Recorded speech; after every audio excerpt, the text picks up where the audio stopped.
नाम ग्रंथ ज्ञान दीपक साखी 26। ऐसन शहर मदनपुर जहाँ रति काम संजोग निश्वासर सुख बिल से तहाँ विपत्ति नहीं शोक। सीता जी कहती हैं कि वह ऐसा मदनपुर नाम का शहर है जहाँ पर रातों दिन नर नारी भोग विलास में मग्न रहते हैं।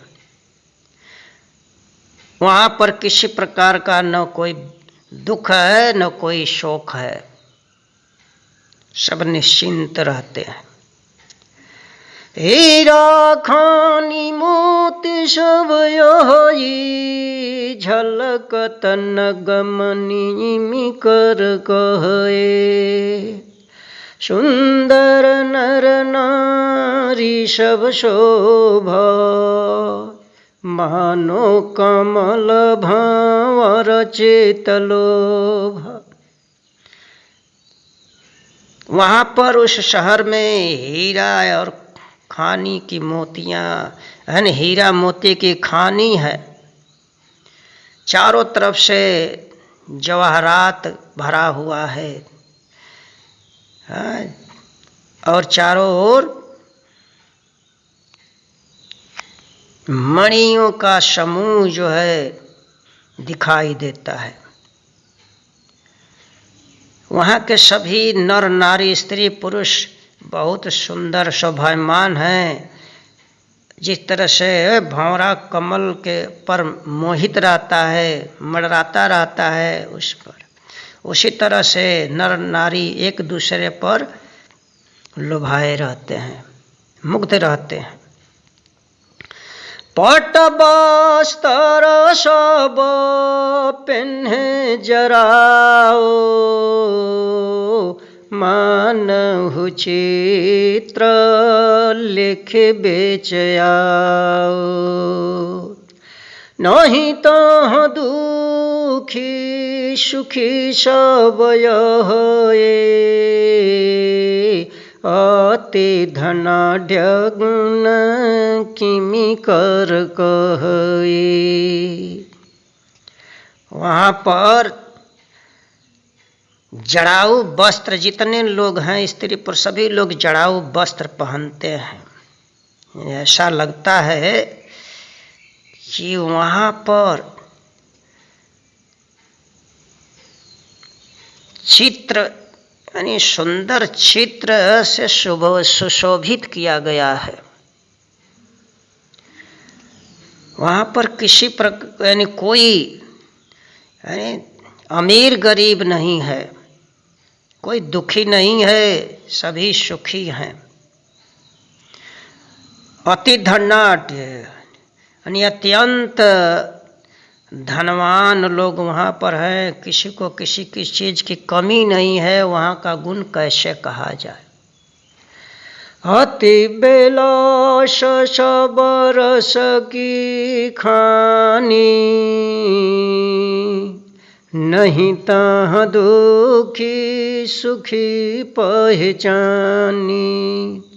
जहाँ लगी बरन बसे सब लोगा सब सुख कहिए वहीं भोगा।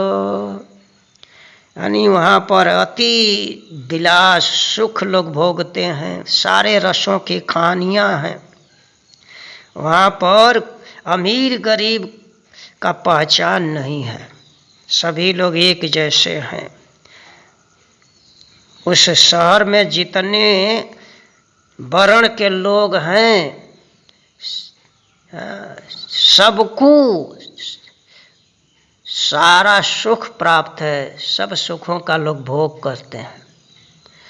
इंद्रलोक मनोत रानी के सब गुण तहाँ देखायो जी के।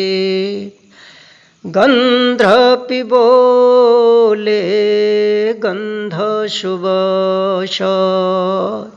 नृपयागे सब करही तमाशा।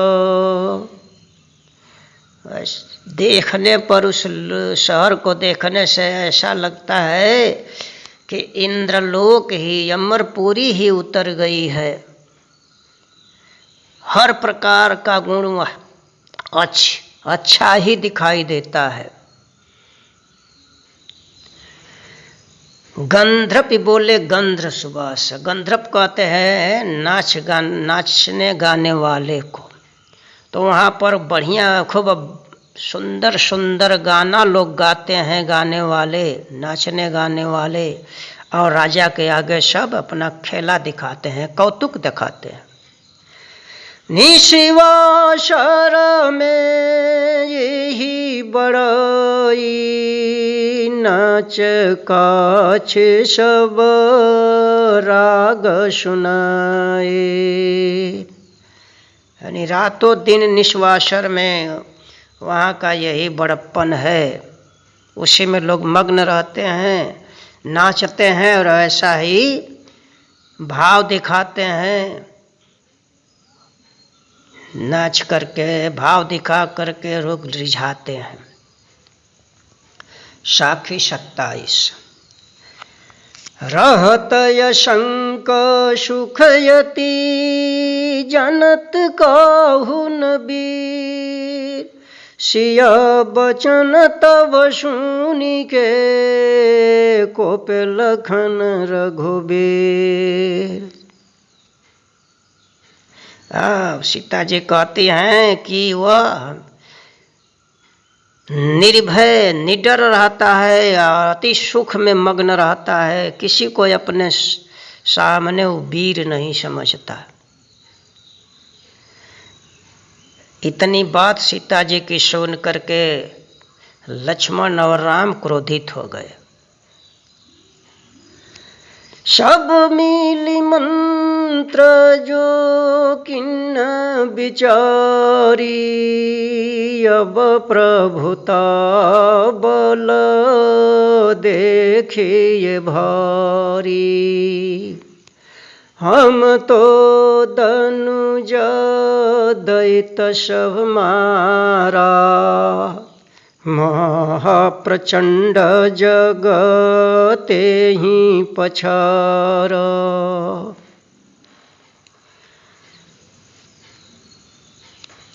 तो जब इतनी बात सीता की लोग सुने तो सब आपस में मिल करके राय करने लगे कि यह उसकी शक्ति जो है सहस बदन की देखना चाहिए कि कितना विशाल शक्ति वाला है। यानी हम लोग जितने संसार में राक्षस थे, असुर थे, एक से एक बलवान थे, सबको हमने पछाड़ दिया, मार दिया। असक ही लखन कोपी कहे बानी। सहस्र बदन के करी हो हानि। राम कहो तुम काय कुलाने। बड़हय चरित्र भेद को जाने। यानी लक्ष्मण क्रोध में आकर इस तरह से वाणी बोले कि मैं सहस बदन को चल करके वध करूंगा। उनकी बात को सुन करके श्री रामचंद्र जी कहे कि ऐ लक्ष्मण, तुम क्यों परेशान हो रहे हो? यह चरित्र बहुत अगम है, इसका भेद को जानता है, कौन जानने वाला है? मंत्री यशे यश बोले बिचारी। यह सब चरित्र करहु निर्वारी। रावण मारी दुख दुख सब गयो, यह पीछे दुख किमि कर भयो। मंत्री से श्री रामचंद्र जी विचार पूर्वक विचार से बोले कि इस चरित्र का भेद कहो, इसमें क्या किया जाए। रावण को मार करके जितने दुखित से यानी दुखिया लोग दुख से छूट गए, सारा दुख समाप्त हो गया रावण को मारने से, लेकिन यह पीछे से यह दुख कहाँ से हो गया। किमि करि चरित्र कहूँ निरुआरी, तुम परमात्मा दृष्टि पसारी। कहे मंत्री तुम सब मति धीरा, तुम से कौन जगत बड़ वीर। मंत्री कहता है कि मैं किस तरह से इस चरित्र का भेद बता सकता हूँ, कैसे मैं विवरण कर सकता हूँ। आप तो परमात्मा है, आपकी दृष्टि में सारी सृष्टि है, तो आप हर तरह से ज्ञानी हैं, मतिधीर हैं। आपसे संसार में दूसरा कौन वीर है, आपसे बड़ा कौन है। सागरीय कटक बुलावन भयो, यादीय भेद यह सब से कहेऊ। सुनी के चरित्र हर्ष सब भयो, बड़े वीर के जो रहे हो। अब जितना सेना लंका में गई थी, सारी सेना को लोग बुलाए और सबसे इस बात का लोग वर्णन, सबको इसका भेद बताए। तो जितने लोग उसमें बड़े बड़े वीर, बंका वीर थे, सुन करके उस भेद को सब खुशी से उछलने लगे। चले सबनी मिली पंथ बिचारी, पदुम 18 जो दल भारी। अब उनकी सारी सेना जो है मदनपुर शहर के रास्ते को पकड़ा। 18 पदुम सेना, जो भारी सेना 18 पदुम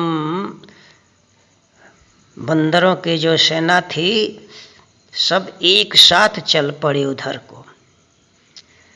खग मृग बन चर पखेरो, धाय चढ़े गिरी सब मिल हेरो। डोलत बोलत चले पराए, टूटत फूटत सो गृह आए। तो जितने उस रास्ते में पंछियाँ और हरिण मृग थे, जंगली जानवर थे, सभी लोग है दौड़ करके पहाड़ पर चढ़ गए और वहाँ से सेना को देखने लगे। रास्ते में जितने